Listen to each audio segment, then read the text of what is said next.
మీకు వాక్యం అంతట్లో అర్థం కావాల్సింది ఏంటంటే సిలువ అర్థం కావాలి. క్రాస్, సిలువ దగ్గర ప్రభు మనల్ని కౌగలించుకున్నాడు, మనల్ని ముద్దు పెట్టుకున్నాడు. ఒక స్టోరీ ఉంది కదా, తప్పిపోయిన కుమారుడు. మీకు అందరికి గుర్తుంది కదా. అసలు కుమారుడు తప్పిపోయాడని ఎందుకు రాశారు?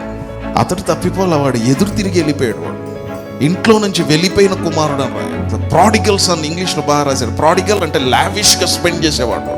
లావిష్, ఎదురు తిరిగి వెళ్ళిపోయిన కుమారుడు. ఆ కుమారుడు ఇంటికి వస్తూ ఉన్నాడు. వస్తూ దూరము నుంచి తండ్రి చూశాడంట. దూరము నుంచి తండ్రి చూసి తండ్రి ఏం చేశాడంటే పరిగెత్తుకుంటూ కుమారుడు దగ్గరికి వెళ్ళాడు. తండ్రి ఎందుకు పరిగెత్తాడు? ఇది ఒక పెద్ద ప్రశ్న అసలు. Why did father run? కుమారుడు ఇంటికి రావాలని నిశ్చయించుకున్నాడు, వస్తున్నాడు. కుమారుడు ఎందుకు తండ్రి ఎందుకు పరిగెత్తాలి? దైవజనుడైన రీన్హార్డ్ బాంకీ ఒక అద్భుతమైన ప్రత్యక్షత చెప్పాడు. ఆ కుమారుడు అంట ఇంటికి వస్తూ వస్తూ తండ్రిని చూడగానే అక్కడ ఆగిపోయాడంట. తండ్రి దూరం నుంచి తండ్రి కనబడుతున్నాడు, కుమారుడు కనబడుతున్నాడు తండ్రికి కుమారుడు కనబడుతున్నాడు. తండ్రిని చూడగానే ఒక్క సెకండ్ షాక్లో ఆగిపోయాడు. అమ్మో, నా తండ్రి నేను ఎట్లా ఫేస్ చేయగలను? ఎదురు తిరిగి ఇంట్లోంచి వెళ్ళిపోయాను. నా ఇష్టానుసారంగా ఆస్తినంతా ఖర్చు పెట్టాను. ఈరోజు నా స్థితి బాగలేదు. నేను తండ్రి దగ్గరికి వెళ్తే అసలు నా తండ్రి అంగీకరిస్తాడా లేదా అని అక్కడ షాక్లో ఆగిపోయాడంట. అయితే తండ్రి అనుకుంటున్నాడంట, ఒకవేళ వీడిని చూసి మళ్ళీ వెనక్కి వెళ్ళిపోతాడేమో అని చెప్పి తండ్రి పరిగెత్తడం మొదలు పెట్టాడంట. The father began running to him. తండ్రి పరిగెత్తుకుంటా వెళ్ళి అతని మీద పడి, మెడ మీద పడి, ఒక ప్రశ్న అడగను మిమ్మల్ని. తండ్రి ఇంట్లో ముద్దు పెట్టుకున్నాడు, బయట ముద్దు పెట్టుకున్నాడా? చెప్పాలి. బయట. అతన్ని ఎక్కడ కౌగిలించుకున్నాడు? ఇంట్లో కౌగిలించుకున్నాడా, బయట కౌగిలించుకున్నాడా? బయట.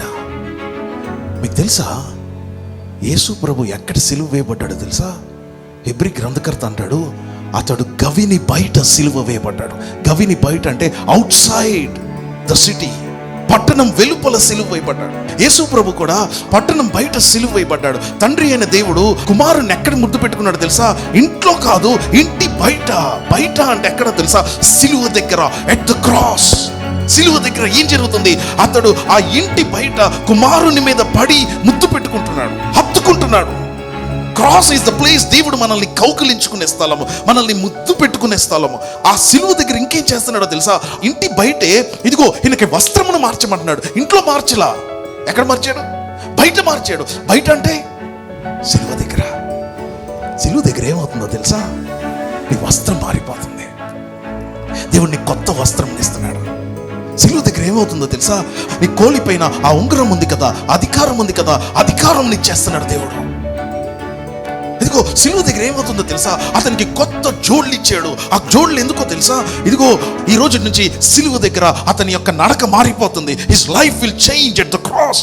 ఇదిగో విందు చేయుడి, ఈ నా కుమారుడు.